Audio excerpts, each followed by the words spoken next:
Hi everyone, welcome back to Shine classes. कैसे हैं आप सब? होपफुली आप सभी बहुत अच्छे हैं। चलिए बढ़ते हैं अपनी क्लास की तरफ और वन बाय वन करके अपने जो हमारे टॉपिक्स रह गए हैं उन्हें कवर करने की कोशिश करते हैं।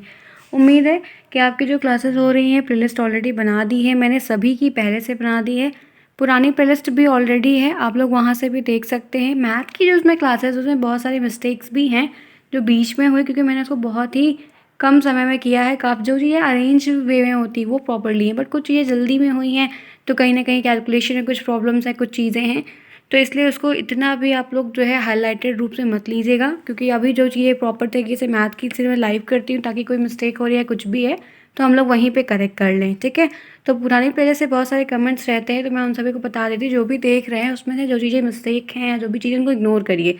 बाकी कैलकुलेशन में कुछ चीज़ें हैं तो वो कैलकुलेशन में आगे पीछे होता है, तो हम लोग को एआई नहीं है।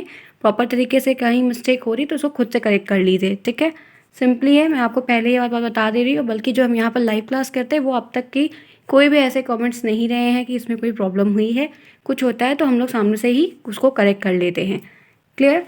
चलिए, तो आज देखते हैं सेक्शन अधिगम के सूत्र। इसकी तो हमने क्लास ऑलरेडी स्टार्ट की थी, आपको हर बात मैंने इसमें बताई थी। इनके जो सूत्र बचे हैं, मतलब हमने दो डिस्कस किया था, बाकी वन बाय वन करके करेंगे। आप जुड़े हैं मेरे साथ, मैं हूँ शालिनी, सभी का स्वागत है यहाँ पर। जितने फ्रेंड्स पहली बार आते हैं, आपको बहुत सारी क्लासेस मिलेंगी, बहुत कुछ मिलेगा। हर चीज़ यहाँ पे फ्री ऑफ कॉस्ट होगा। यूट्यूब पे सारे सब्जेक्ट बताए जाएंगे, प्रॉपरली आपको क्लासेस लेनी है। जितनी इंपॉर्टेंट चीज़ें हैं, मतलब सिलेबस में एससीईआरटी के द्वारा बनाया गया जो सिलेबस है डीएलएड के लिए, वो चीज़ें जो टॉपिक मेंशन है वो यहाँ पर होगा, ठीक है। कोर्स भी कवर हो जाएगा। एग्ज़ाम आपके जून में होंगे, जुलाई में होंगे, इससे पहले नहीं होंगे।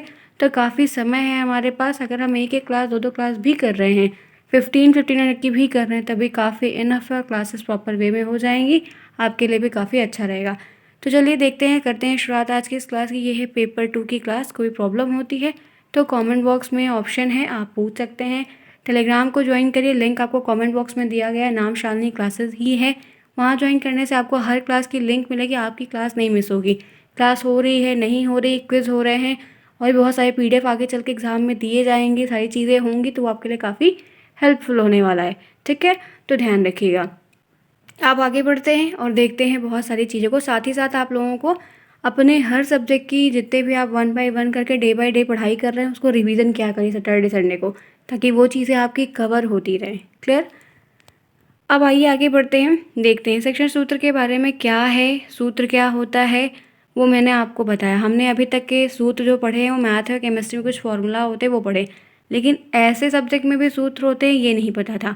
तो उन चीज़ों पे भी हमने काफ़ी कुछ डिस्कस किया है। सूत्र के नाम मैंने आप सभी को ऑलरेडी बता दिए थे और दो सूत्र भी मैंने आपसे बहुत प्रॉपर तरीके से डिस्कस भी कर लिया था। अब आगे बढ़ते हैं और उनके आगे की जो चीज़ें उनको डिस्कस करते हैं। देखिए, पहला जो मैंने आपके साथ डिस्कस किया था वो ज्ञात से ज्ञात की ओर किया था। रिमेंबर है? नहीं देखा है तो प्लेलिस्ट बनी हुई ज़रूर देखिए, और काफ़ी बढ़िया तरीके से मैंने आपको एग्जाम्पल वगैरह भी इनके समझाए थे ताकि आपको प्रॉब्लम्स ना हो, क्योंकि एग्जाम्पल बहुत महत्वपूर्ण होते हैं। फिर आपको ध्यान होगा मैंने आपको सरल से जटिल की ओर की भी पूरी बात क्लियर बताई थी, तो वो भी आपको समझते हुए आगे बढ़ते हुए चलनी है ताकि आप में कोई प्रॉब्लम्स ना हो। आप लोग के व्यूज़ काफ़ी कम हो रहे हैं इसलिए आपकी क्लासेस भी कम हो रही हैं, ध्यान रखिएगा इस बात को। टाइम पर आइए, समय के साथ पढ़ने का प्रयास करिए, तो शायद आपके लिए काफ़ी अच्छा होगा, मेरे लिए भी बहुत अच्छा होगा। क्योंकि आप लोग के व्यूज़ कम होंगे तो मेरी भी गैपिंग हो जाएगी, फिर मैं अल्टरनेटिव क्लास करने लगूंगी। इस वजह से मैं आपको यह बात समझा रही हूँ कि प्रॉपर तरीके से आप लोग अपनी क्लास को अटेंड करिए, जो चीज़ें पढ़ाई जा रही है उसको देखते हुए चलिए, क्योंकि अगर आप एट द लास्ट में पढ़ेंगे तो चीज़ें आपके ऊपर से निकल जाएंगी, समझ में आपको नहीं आएगा कुछ, इसलिए ध्यान से देखिए, ठीक है। तो हमने ये भी डिस्कस कर लिया था। आज हमें जो डिस्कस करना है वो हमारा तीसरा सूत्र है, वो है अनिश्चित से निश्चित की ओर। क्या आपने जब यह हेडिंग लाइन पढ़ी तो इसके नाम से कुछ चीज़ें क्लिक की कि एक्चुअल में हो क्या सकता है या इसके अंदर क्या चीज़ें होंगी? कोई आइडिया आप लोगों को समझ में आ रहा है कि इसमें क्या चीज़ें होंगी, क्या बातें होंगी? क्योंकि बहुत, मैंने आपको हमेशा कहा है कि जब भी आप ऐसे कोई टॉपिक्स पढ़ रहे हैं तो उनमें जो मेन हाईलाइटेड पॉइंट है उसी पे आपको समझना है। अनिश्चित से निश्चित की ओर दो वर्ड है और दोनों वर्डों को मिलाकर एक सूत्र बनाया गया है। शिक्षण अधिगम में 50 नंबर का यह पेपर आपको होगा। ध्यान रखिए, जितना बढ़िया 50 नंबर के 3 पेपर करेंगे, जितना बढ़िया आप इसमें नंबर बनाएंगे उतना आप किसी में नहीं पाएंगे। तो यहाँ पर ये सूत्र है अनिश्चित से निश्चित की ओर। अनिश्चित की मीनिंग क्या होती है? अनिश्चित की मीनिंग इंग्लिश में अनसर्टेन, अनफिक्स्ड होती है। कुछ निश्चित नहीं है, कुछ कंफर्म नहीं, कुछ पक्का नहीं है। अनिश्चित का मतलब क्या है? दृढ़ है, ठोस है, मजबूत है, कह सकते हैं। जो निश्चित है, समय पता है, तिथि पता है, चीज़ें पता हैं। तो क्या ऐसा सूत्र भी बन सकता है? बिल्कुल बन सकता है। जैसे शिक्षण सूत्र के प्रारंभ में छात्रों के विचारों में अस्पष्टता और अनिश्चितता होती है, ठीक है। धीरे धीरे उन्हें परिपक्वता आती है, नए नए अनुभव मिलते हैं और वो स्पष्ट तथा निश्चित विचारों को स्वीकारने लगते हैं। जब हम कोई नई चीज़ पढ़ते हैं या हमने बहुत पहले कोई चीज़ पढ़ी है, हम अक्सर भूल जाते हैं चीज़ों को। या कोई चीज़ हमने सिर्फ सुनी है, रिसेंट की है, लेकिन हमने ध्यान नहीं दिया, सुना, तो हम उस चीज़ को, या कोई चीज़ें हमने हल्की फुल्की ही सुनी है, ज़्यादा नहीं डिटेल में जाना है, तो उसको लेकर हम कंफर्म नहीं होते हैं, उसको लेकर हम निश्चित नहीं होते हैं। हम निश्चित तब होते हैं जब हमने उस पर एक्सपीरियंस लिया है, 1 साल 2 साल काम किया है, या पता है, या उसको पढ़ाया है, या उसको समझाया। जैसे कि फ़र्स्ट टाइम मैंने जब ये चीज़ें आपको पढ़ाई हैं, या इससे पहले भी मैंने इसे 2 सेमेस्टर्स को पढ़ाया है, तो पहले में मुझे भी बहुत प्रॉब्लम हुई, दूसरे में और कंफर्म हुई, और ये तीसरा है जो मैं आपको यहाँ पर कर रही हूँ। तो आपकी थर्ड, ये मेरी तीसरी बैच है जहाँ पर ये सूत्र से ही चीज़ें अब छोटी क्यों हो रही, क्योंकि वो उस चीज़ का एक्सपीरियंस और ज़्यादा हो गया। तो यहाँ पर क्या होता है कि छोटे बच्चे हैं, हमें प्राइमरी के बच्चों को पढ़ाना है या किसी का भी है, स्टार्टिंग के टाइम पे कोई भी चीज़ किसी के लिए सर्टेन नहीं होती है, क्योंकि वो चीज़ें काम की नहीं रही हैं या उस पर उतना काम नहीं किया है। निश्चित कोई चीज़ तभी होती है या तो आप उस पर खूब काम कर रहे हो, या आप उसके द्वारा काम करवाया जाता है। कुछ चीज़ें ऐसी होती है, तो अनुभव के द्वारा हर चीज़ निश्चित होती है। तो यहाँ पर है कि एक अच्छा शिक्षक छात्रों को धुंधली तथा अनिश्चित धारणाओं तथा विचारों को निश्चितता के क्रम में प्रदान करता है। मतलब जो बच्चे को फिक्स नहीं है, या बच्चे को उस पर कॉन्फिडेंस नहीं है, वो चीज़ें उसको नहीं आ रही हैं, थोड़ा बहुत पता है, उसको मालूम नहीं है, तो टीचर होने के नाते आपकी रिस्पॉन्सिबिलिटी बनती है कि उसको जो भी डाउट्स हैं वो आप वहाँ पर क्लियर करिए और उसको फिक्स करिए। तो इस तरह से कोई सूत्र पढ़ा रहे हैं, या आप कोई साइंस में कोई काम करा रहे हैं, साइंस में कोई प्रोजेक्ट बनवा रहे हैं, कुछ भी कर रहे हैं, तो जो भी चीज़ें क्लियर नहीं है, क्लियर कट में बिल्कुल नहीं समझ में आ रही, बच्चे के पास डाउट है, उसको लेकर काफ़ी सारे क्वेश्चंस है, तो आपको उसको सॉल्व करना है और उसको उस चीज़ को क्लियर करके बताना और समझाना है जो उसके डाउट्स हैं। तो ये सूत्र आप हर विषय में लगा सकते हैं और सबके अलग अलग तरीके से होते हैं। तो यानी कि आप जो चीज़ें सर्टेन नहीं है, जो चीज़ें फिक्स नहीं है, जो मजबूत नहीं है, उन चीज़ों को आपको सर्टेन करना है। यही है शिक्षण सूत्र, जहाँ पर एक बात इसमें ये कही जाती है कि अनिश्चित से निश्चित की ओर बच्चे को ले जाना। जहाँ पर बच्चे को चीज़ें कन्फर्म नहीं है, उस चीज़ों से सर्टेन की तरफ लेके जाना, ये टीचर की रिस्पॉन्सिबिलिटी होती है। इसीलिए बच्चा स्कूल में आता है। क्लियर? समझ में आई बात? यहाँ तक बात समझ में आई? क्लियर है? क्योंकि अगर बुक्स जो होती है वो बुक स्टॉल्स में मिलती है, वहाँ पे बच्चा जाके बुक्स ले लिया, घर पे बैठ के पढ़ क्यों नहीं लेता, लेकिन वो स्कूल जाता है। एक तो डिग्री भी मिलती है, अलग बात है, लेकिन ये है कि जो चीज़ उसको नहीं समझ में आ रही है, कोई और भी चीज़ है, तो वो उसकी वहाँ पर निश्चित होती हैं। क्लियर है? तो इस तरीके के सूत्र हैं, इनके एग्जाम्पल ज़रूर लिखिएगा, बिना कहे लिखिएगा। 2 नंबर के प्रश्नों में ये प्रश्न ज़्यादा आते हैं, या छोटे छोटे एग्जाम्पल्स देकर इनकी थ्योरी पूछी जाती है, अलग अलग तरीके से हैं, ठीक है। तो ये भी हो गया। चौथा जो हमें डिस्कस करना है वो है अनुभूत से युक्त युक्त की ओर। देखिए, है तो कई सारे, बहुत सारे होते हैं, और बुक्स में आप देखेंगे या और राइटर्स की बुक्स में आप देखेंगे तो आपको और भी सूत्र मिलेंगे, लेकिन हमें उतना ही पढ़ना है जो हमारे कोर्स में आएगा, ठीक है। तो ये चौथा है, अनुभूत से युक्त की ओर। ये भी सूत्र, कभी कभी प्रश्न जो बनता है वो सिंपल 1 नंबर का भी बनता है, 2 नंबर का भी आता है, कि अनुभूत से युक्त की ओर शिक्षण सूत्र क्या है, ठीक है। हमेशा आप अगर हेडलाइन को समझते हुए चल रहे हैं तो थ्योरीज के अंदर क्या है, वो आपको बहुत सारी चीज़ें एक जैसी हैं सभी सूत्रों में। सभी सूत्रों में बच्चे के विकास की ही बात की गई है, बच्चे के ही डेवलपमेंट की बात की गई, तो आपको बहुत सारी चीज़ें एकदम कॉपी पेस्ट करनी, लेकिन कुछ शब्दों का जो चेंज है वो नया नया करना होगा, उतना ही आपको लिखना है, ठीक है। अब ये सूत्र क्या है, लिखा हुआ है, शिक्षण सूत्र के शिक्षण अधिगम प्रक्रिया का प्रारंभ अनुभूत ठोस अनुभवों से किया जाना चाहिए, क्योंकि ठोस अनुभूत सत्यों की अनुभूति के बाद ही युक्त की चिंतन में आता है।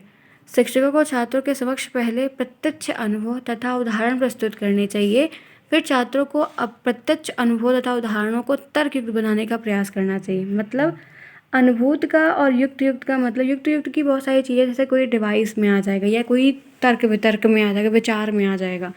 तो अनुभूत का मतलब ये होता है कि जब कोई नया टॉपिक है, कोई बात है, कोई प्रोजेक्ट है, कोई एक्सपेरिमेंट, कुछ भी है, किसी भी सब्जेक्ट में, इवन मैथ में भी है, तो आपको क्या करना है, आप शिक्षण अधिगम करवा रहे हैं, आपको प्रॉपर तरीके से जो भी चीज़ें फिक्स्ड हैं, जिस चीज़ का ज़्यादा अनुभव है या जो चीज़ें समझ में आ रही हैं या आप उसका एक रियल एग्ज़ाम्पल दिखा सकते हैं, उन चीज़ों पे या सबको वो दिख रही है या सबकी ने देखी है, जनरल है, कॉमन चीज़ें, उन पे डिस्कस करना है।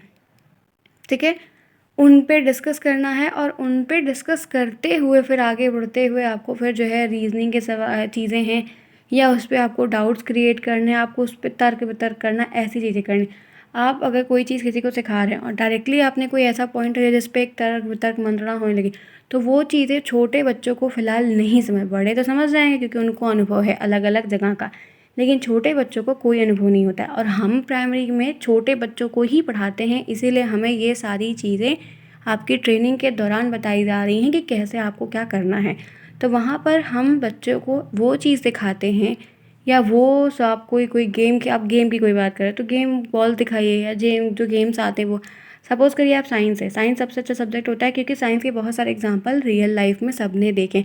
अब आप फूल के बारे में बता रहे हैं, हज़ारों फूल हैं और बहुत सारे बच्चों ने भी देखे हैं। आप जानवरों के बारे में कोई चीज़ बता रहे हैं, हज़ारों जानवर हैं, बहुत सारे बच्चों ने बहुत कुछ देखा है। ठीक है कि नहीं? तो इस तरीके से आपको, चाहे वो साइंस का सब्जेक्ट हो या आपका हिंदी का सब्जेक्ट हो, इंग्लिश का कोई भी सब्जेक्ट हो या कोई और भी एग्जाम्पल हो, आपको उनके सामने जो चीज़ें दिख रही हैं, कोई मैप है, जैसे आप कंप्यूटर के बारे में पढ़ा रहे हैं तो कंप्यूटर की लैब में ले जाइए, कंप्यूटर में कीबोर्ड क्या होता है आप उनको याद करवाएंगे कि कीबोर्ड ये इनपुट डिवाइस होती है, उसमें इतनी बटन होती है, तो वो भूल जाएंगे। सामने ले जाकर दिखाए तो वो उनको ज़्यादा याद रहेगा। समझ में आई बातें? क्लियर हुआ? इसी तरीके से ये अनुभव से युक्त की ओर सूत्र में भी यही बात कही गई है छोटे बच्चों को कि आपको कठिन सब्जेक्ट को कैसे सिखाना है, कठिन चीज़ों को कैसे उनको बताना है या उस तरफ तर्क वितर्क करने की भी धारणा उनके मन में कैसे डेवलप्ड करनी है। ठीक है? क्योंकि तर्क वितर्क छोटे बच्चे नहीं बड़े करते हैं, तो छोटे बच्चों में भी ऐसी चीज़ों की गुण को आपको जागृत करना होगा। क्लियर है? हमने 2 सूत्र आज अभी तक यहाँ डिस्कस कर लिया। फटाफट क्लास को लाइक करिए जिन्होंने क्लास को अभी तक नहीं लाइक किया। फिर आगे बढ़ते हैं और भी जो सूत्र हैं उन्हें भी हम एक डिस्कस ज़रूर कर लेंगे क्योंकि ये टोटल 12 से 13 सूत्र हैं। तो इस तरीके से अगर 2-3 कवर कर लेंगे तो हमारा ये जल्दी ये टॉपिक कवर हो जाएगा। फिर नेक्स्ट टॉपिक की तरफ बढ़ेंगे। हम सभी सब्जेक्ट में एटलीस्ट 2-2 सब्जेक्ट, मतलब 2-2 चैप्टर टर्न हो गए हैं। मैथ में भी 2 हो गया है, हिंदी में भी, साइंस में भी, संस्कृत में भी, सब में 2-2 हो गए, कंप्यूटर में 2 भी हो गया, तीसरा चल रहा है। तो यहाँ पर मैं बुक के अकॉर्डिंग नहीं, आपकी यूनिट के अकॉर्डिंग चल रही है, तो ध्यान में रखते हुए आगे बढ़ते रहिए, सीखते रहिए। चलिए फटाफट क्लास को लाइक करिए, फिर आगे बढ़ते हैं। कोई प्रॉब्लम अगर यहाँ तक की है, नहीं समझ में आ रहा है तो कमेंट बॉक्स में पूछना होगा। कमेंट्स आने चाहिए क्योंकि आप लोग के कमेंट्स आ नहीं रहे हैं। अगर कमेंट्स आएगा तभी चीज़ें होंगी और आप लोगों को और भी बहुत सारी बातें बताई जाएंगी क्योंकि आपके डाउट्स तभी क्लियर होंगे। क्लियर? तो दोनों सूत्र समझ में आया? होपफुली समझ में आया होगा। कोई भी ऐसा इसमें बहुत दिक्कत की बात नहीं, सिंपल है, आता है। 100 स्टार्टिंग के जितने सूत्र हैं वो ज़्यादा आते हैं पीछे वाले से। तो इस तरीके से पेपर में पूछे जाते हैं। सीरीज़ आप लोग अगर लिए हैं तो पीछे आप लोग देखेंगे तो पुराने पेपरों में बहुत पेपर भी करवाए जाएंगे, लेकिन थोड़ा रुक के, ताकि पहले आप चीज़ों को समझ जाइए तब उसके आंसर करिए। क्लियर है? पेपर सीरीज जो लीजिएगा नई लीजिएगा, लेटेस्ट लीजिए जिसमें पुराने साल के पेपर्स भी होंगे। पुरानी सीरीज से मत पड़ेगा, बहुत सारे मिस्टेक्स भी रहती है, ध्यान रखिएगा। ठीक है? क्लियर? चलो, तो ये चीज़ें मैंने आप लोगों को बता दी है। बाकी ये ध्यान रखिएगा कि ये सारे सूत्र लिखने को आएंगे, कॉपी आपको प्रॉपर काफ़ी फिल करके लिखनी होगी, राइटिंग भी बनानी होगी शुरू से, इसलिए बनाते चलिए। एक दिन में 2 पेपर 3 पेपर होंगे, हाथ बहुत दर्द करता है, इसीलिए मैं आपको पहले ही बोल रही हूँ कि शुरू से ही लिखते चलिए। चलिए, 4 सूत्र तो हमने डिस्कस कर लिया। उम्मीद है सबको समझ में भी आएगा। प्लेलिस्ट में सभी को मिल जाएगा, वहाँ से देख लीजिएगा। मूर्त से अमूर्त की ओर, अब ये क्या है? इसका भी बहुत अच्छा, बहुत ही सिंपल है जो कि बच्चों को बहुत अच्छा होता है। मूर्त का मतलब क्या होता है? आपके जो वाइवा होंगे, प्रैक्टिकल होगा, तो वहाँ पे डाइट के टीचर आते हैं आपका वाइवा लेने। तो ऐसे सूत्रों में जो शब्द हैं, इन्हीं शब्दों के मीनिंग पूछे जाते हैं। तो बहुत बेसिक चीज़ें हैं, इसको ध्यान में रख कर चलिए, इसीलिए मैं मीनिंग पे ज़्यादा फोकस कर रही हूँ। अब मूर्त से अमूर्त की बात है, मूर्त की मीनिंग क्या होगी? मूर्त की मीनिंग अब तक क्या समझ में आई है? अमूर्त का मतलब क्या होता है? बेसिक बेसिक ये कभी कभी आपको एमसीक्यू जो आएंगे, 50 नंबर का पेपर है, 15 इसमें टिक करने का प्रश्न आएंगे आपको, तो उनमें आपको ध्यान में रखना है। मूर्त का मतलब होता है जो चीज़ें आपके आँखों के सामने हैं। सामने का मतलब कि आपने देखा है, वो चीज़ें बाहर अवेलेबल हैं या आपके पास में हैं, चाहे वो कोई सामान हो, चाहे वो कोई वस्तु हो, चाहे वो कुछ और पेड़ पौधे हों, जानवर हो, कुछ भी हो। अमूर्त चीज़ें वो होती हैं जो आपके मन में होती हैं, आपके विचारों में होती हैं। क्यों? क्योंकि एक दिन आप टीचर बनते हैं, ये आपके मन में है। दूसरे दिन आप डॉक्टर बनते हैं, ये आपके मन में है। तीसरे दिन आप चोर बनते हैं, ये आपके मन में है। तो आपका ये जो बनने का स्टेटस है, सिंबल है, ये रोज़ चेंज हो रहा है। एक दिन आप आसमान में जाएंगे तो एक दिन आप पाताल लोक में जाएंगे। ये चीज़ें आपके दिमाग में चल रही हैं, ठीक है। तो ये चाहे आपकी कोई भी चीज़ का ले लो, आपको गाड़ियों का शौक़ है वो आप सोच रहे हैं, आप किसी को खाने पीने को कोई चीज़ सोच रही है, या कुछ बंगला और बहुत सारी जो चीज़ें आपके मन में ख्याली पुलाव में चलता रहता है, वो अमूर्त होता है। जो आप मन में तर्क वितर्क लगाते रहते हैं, जो मन में सोचते उथल पुथल चलती रहती है, जो चीज़ दिखती नहीं आँखों से, वो आपके विचारों में होती है, आपके मन में होती है, आपके माइंड में होती है कि हाँ ऐसी चीज़ें हैं। चाहे वो अच्छी हो, चाहे वो बुरी हो, चाहे वो अगड़म बगड़म चाहे जो भी हो, जो चीज़ें किसी को आँखों से दिखाई नहीं देती वो हमारी अमूर्त होती है, और जो चीज़ें आँखों से दिखती हैं या आपने देखा है पहले कभी, वो चीज़ें मूर्त होती हैं। तो ये अलग अलग जगह पे अलग अलग चीज़ें एग्जाम्पल के साथ में लगाई जाती हैं। जैसे छात्र पहले मूर्त, मूर्त को इंग्लिश में स्थूल, मतलब हिंदी में स्थूल भी कहते हैं। ध्यान रखिएगा, कंफ्यूज मत होइएगा। कभी कभी क्या होता है कि मूर्त से अमूर्त की ओर सूत्र क्या होता है, अभिप्राय बताइए। कभी कभी प्रश्न बनता है कि शिक्षण अधिगम में मूर्त से अमूर्त के सूत्र का वर्णन करिए। तो इस तरीके से आपको इसके बारे में बहुत क्लियर लिखने को आएगा। तो एक इसका नाम और है, वो है स्थूल से सूक्ष्म की ओर। स्थूल का मतलब क्या होता है? मूर्त। सूक्ष्म का मतलब क्या होता है? अमूर्त। तो ये ध्यान रखिएगा कि एक सूत्र ऐसा ये है इसमें जिसके दो नाम हैं। जैसे आपके दो नाम होते हैं, आलू टमाटर, और एक सही नाम, तो इस तरीके से। तो यहाँ पर है कि छात्र पहले मूर्त वस्तुओं से परिचित होता है, ठीक है, उसके बारे में जानता है, फिर उसके बाद में वह उससे संबंधित और भी जो चीज़ें होती हैं उनको धीरे धीरे करके लेता है, समझता है, ताकि वह चीज़ें उसके लिए सरल हो जाएं। चाहे फिर उसको अंडरस्टैंड करना, उस पर काम करना। इस तरीके से अमूर्त चीज़ होती है वो काल्पनिक होती, इमेजिनरी होती है, आपके दिमाग में चलती है, ठीक है। इस तरीके से आप धीरे करके शुरू करते हो। तो टीचर होने के नाते आप चाहे कोई भी सब्जेक्ट क्यों ना पढ़ा रहे हों, या कोई ही बात क्यों ना समझा रहे हों, बता रहे, इसीलिए हर चीज़ का डमी होता है। और अब तो स्मार्ट क्लास होने की वजह से अब हम लोग बहुत सारी चीज़ें जो होती हैं वो उनको वहाँ पर, अगर रियल लाइफ एग्जांपल नहीं ले पा रहे हैं तो स्मार्ट क्लास के थ्रू दिखा देते हैं, ताकि वो चीज़ें उनको समझ में आ जाएं। क्योंकि छोटे बच्चों को दिखाई देने वाली चीज़ें, आपने पोएम की किताब छोटे बच्चों के लिए ही बनती है, बड़े के लिए नहीं बनती। क्यों? रीज़न क्या है कि छोटे बच्चों की बुक्स को देखोगे तो उनके पेज को देखो तो उनके पेज पे कितनी ज़्यादा कलर रहती हैं, कलरफुल होते हैं, अच्छी अच्छी पोएम्स होती है। तो वो क्यों होती है? क्योंकि वो उनको बंदर, भालू, शेर जो बने रहते हैं, फूल पक्षी जो भी रहते हैं, वो बहुत डार्क, बहुत अच्छे रहते हैं, क्योंकि उन्हें वो अच्छे लगते हैं। तो बच्चों को, छोटे बच्चों को रंग बिरंगी चीज़ें, कलरफुल चीज़ें, आवाज़ करने वाली चीज़ें, ऐसे कार्टून टाइप की चीज़ें बहुत पसंद आती हैं, क्योंकि वो छोटे बच्चे होते हैं, उनको अपने जैसा दिखता है कोई, ठीक है। तो इसी वजह से आपको यह बात ध्यान में रखनी है कि आप कोई चीज़ सिखा रहे हैं, बता रहे हैं, समझा रहे हैं, तो पहले उनको मूर्त दिखाइए, ताकि उस चीज़ की जो छाया है या कुछ उनके वो दिमाग में बैठे। जब उनकी वो चीज़ दिमाग में बैठेगी तो आप फिर उससे संबंधित कोई बात दूसरे दिन पढ़ाएंगे तो वो एग्जाम्पल आप बता सकते हैं कि हमने उससे पहले हमने डिस्कस किया था भालू के बारे में, या हमने गाय पर निबंध लिखने को दिया। तो गाय तो सभी ने देखी है, कुत्ते के बारे में आप पढ़ा रहे हो तो कुत्ता, बिल्ली, पक्षी, तोता, सब बच्चों ने भी तो देखा है। पेड़ के बारे में कुछ बता रहे हो तो आप उनको रियल लाइफ के एग्जाम्पल बताओ, फिर उनसे संबंधित जो और भी चीज़ें होती हैं वो आप उन्हें समझाइए, तो उन्हें ज़्यादा समझ में आएगा, ठीक है। ये सारे सूत्र मैं इतना ज़्यादा एग्जाम्पल इसलिए बता रही हूँ क्योंकि इनके एग्जाम्पल के थ्रू प्रश्न ज़्यादा आते हैं, लिखने को डायरेक्टली कम आता है। क्लियर? चलिए, आज हमने 3 सूत्र को बहुत ही अच्छे तरीके से डिस्कस कर लिया। आई होप सो कि क्लास बहुत अच्छी रही होगी, सबने प्रॉपर तरीके से समझा है। अगर आपके सूत्र का नाम का क्लैरिफिकेशन है कि सूत्र ये है, इस सूत्र के नाम की मीनिंग ये है, तब आपको फिर थ्योरी लिखने में प्रॉब्लम नहीं होगी और आप बहुत अच्छा कर लेंगे। अब इसके बाद के जो सूत्र है वो नेक्स्ट क्लास में हम विश्लेषण से संश्लेषण की ओर पढ़ेंगे, प्रत्यक्ष से अप्रत्यक्ष की ओर पढ़ेंगे, विशेष से सामान्य की ओर। उसके बाद हम 9th और बचेगा, 10th है, 11th है।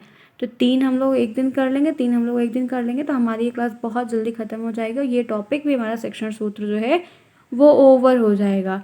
बाकी फिर हमने कहा है कि कोई भी चीज़ अगर कर रहे हैं वो पूरी करके नेक्स्ट की तरफ बढ़ेंगे, ताकि आपको भी क्लियर है कि आपने शिक्षण सूत्र जैसे टॉपिक को कवर कर लिया है। क्लास पसंद आई लाइक करना आप बिल्कुल नहीं भूलेगा। एक बात ध्यान रखिए कि कमेंट्स आपके आने चाहिए, कमेंट से पता चलता है कि आपको कितना समझ में आ रहा है। फीडबैक बहुत इंपॉर्टेंट होता है, ताकि मैं नेक्स्ट क्लास भी आप लोग के लिए करूँ। साथ ही साथ जो बच्चे नोट्स ले रहे हैं टेलीग्राम से, वो अपनी नोट्स से ही पढ़ाई करिएगा। यहाँ पर आइए, कॉन्सेप्ट को समझ लीजिए कि ये सूत्र उसमें भी लिखा हुआ है और यहाँ पर भी है। तो आपको ध्यान क्या रखना है कि जितने भी स्टूडेंट्स नोट्स को परचेज़ कर रहे हैं टेलीग्राम से जाकर, वो पूरी पढ़ाई अपनी नोट से ही करेंगे।